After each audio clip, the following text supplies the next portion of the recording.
All right, hello, good morning, good evening, and good night. I hope you guys are doing absolutely fantastic because today we got a lot to talk about, a lot of great news coming up within the market in our stocks, our Yieldmax, our high ETF, and for example, our KLIP portfolio. So what I want to talk today about is about CONY's run-up. CONY had about an 8% run-up or so. I also want to talk about Square, why these two companies are doing fantastic. Square as well, up another almost 9% after hours.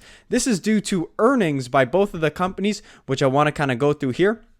And then we didn't have a crazy day on KLIP, but what we did have was a crazy day in the underlying KWEB, which I want to talk about kind of what's going on here because there's such a massive difference between KWEB and KLIP and the price appreciation that we've seen. So I'm going to touch on that if you guys are concerned. I hope you guys do enjoy this video.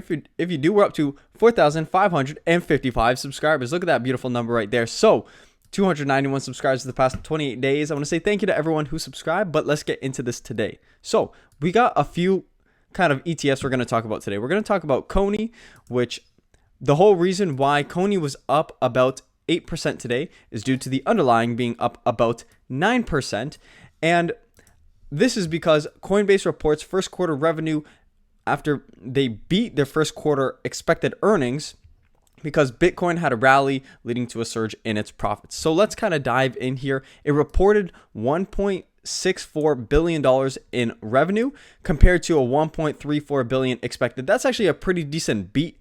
We're talking about almost 300 million exactly in an earnings beat for this quarter for Coinbase as a stock. So that's really fantastic news. And obviously the market responded really well. And for Coinbase, I just kind of want to touch on that because for the past 6 months, I actually sold out of my Coinbase position. My Yieldmax CONY position. I had 4 shares at $25.47. So you can see we're still down from that marker.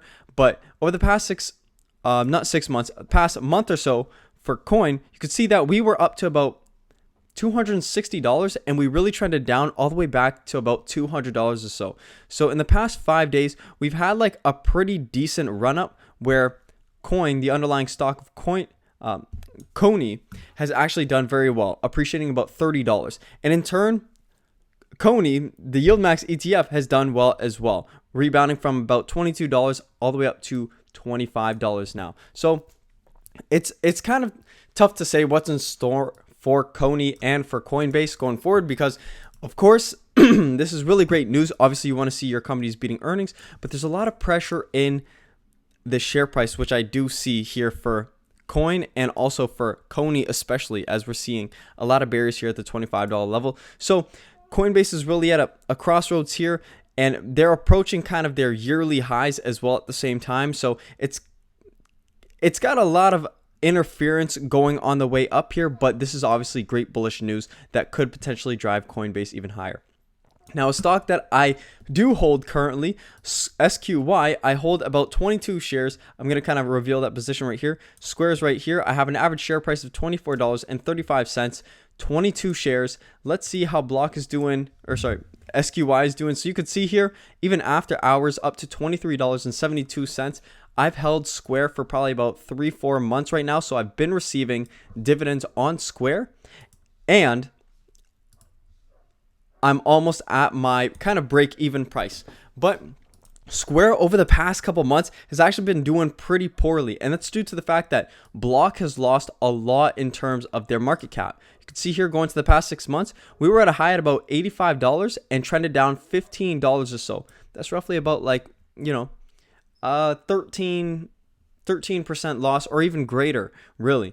So we're looking at almost a 20% loss in the past month or so in Square. But just like CONY, Square has come back as Block shares jump on better than expected earnings. Let's see, $5.96 billion for their revenue compared to $5.82, which was expected. And I really like holding SQY because they have Block as their underlying. And Block, they're kind of like a Visa, but for small businesses. And every single quarter, they generate more and more cash flow. So you could see here that the last quarter, they generated about $5.77 billion in terms of revenue. Well, they were up to 5.96, constantly generating more and more revenue, which is exactly what we want to see. We want to see slow appreciation in the underlying, and I do believe that this is going to bring that because Block keeps pushing the boundaries. They keep on making more and more money slowly over time. You can see the stock price doesn't necessarily reflect that, as they had a huge run up in 2021 when everyone thought the world was going to go down, everything was online, and so naturally Block and a bunch of other kind of like COVID businesses, they did very well. But you could see here there's still a lot more room to grow, and that's why I'm totally happy holding my shares of Square. Now, you can see we're up after hours pretty well, and this is a stock that I'm not concerned about. I'm not concerned that I went down to 70. If anything, I'd be looking to buy more of the Yieldmax version. That's what I'd be looking to do. But currently, I'm totally happy holding my 22 shares because I'm looking to put my money elsewhere. Now, the last stock we're talking about is KLIP. KLIP only up 0.76%, but the underlying KWEB up almost 8% today. And I couldn't really find too much news. The only thing I could really find about KWEB is that, look, it's the Chinese internet sector. That's what KWEB is. You can see Chinese internet ETF. They hold a bunch of Chinese internet companies like Alibaba, Tencent, PDD, and you could see the Chinese internet sector was up about 6.8% year over year, which doesn't sound like a lot, but that equates to almost $250 billion in, US dollars. So China's internet sector still has a lot of room to grow. You can see we're not even close to even like average levels of KWEB prior to COVID. But you could see KWEB still has a lot of room to grow. I'm bullish on this Chinese internet sector. It gives a little bit of diversification out of the US as well. See KLIP here, it lagged behind, and usually KLIP does lag behind, but when KWEB does go down, KLIP usually doesn't also take all of the downside. It usually takes a fraction. If KWEB's down 3%, KLIP might be down 1% or so. So that's kind of the trade-off. When there are these huge swings in the underlying when there's huge swings in the underlying like KWEB, KLIP might not capture all of the upside, but it might also not capture all of the downside.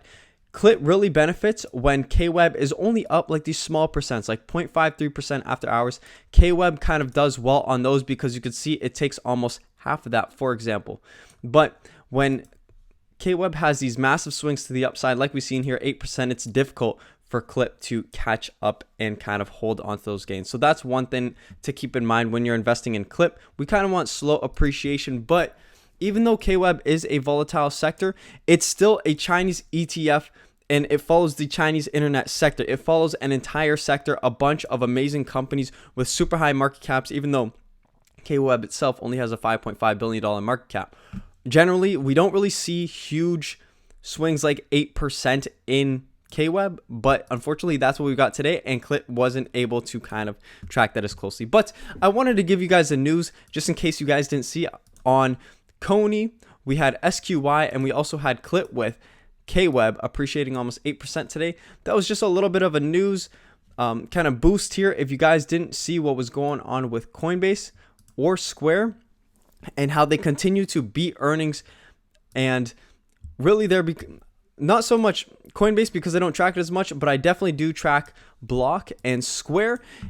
And I'm very bullish on Square for the future, so I'm continuing to hold my position. If you're holding a CONY position, this is great news for you as a CONY investor and could potentially bring Coinbase even higher, which would bring your CONY position even higher. So it's great news all around. And I wanted to give you guys this good note because I'm actually going on vacation for a week, so I won't be making a video for a little while. Just wanted to give you guys the heads up now. But if you guys do enjoy our videos, we're up to 4,555 subscribers. I will see you guys in a week. I hope this video left you on a good note. And you know what? I wanted to share all this good news with you before I went away. So I hope you guys do take care. I hope to see you guys in the next video, and I will see you guys in a little bit.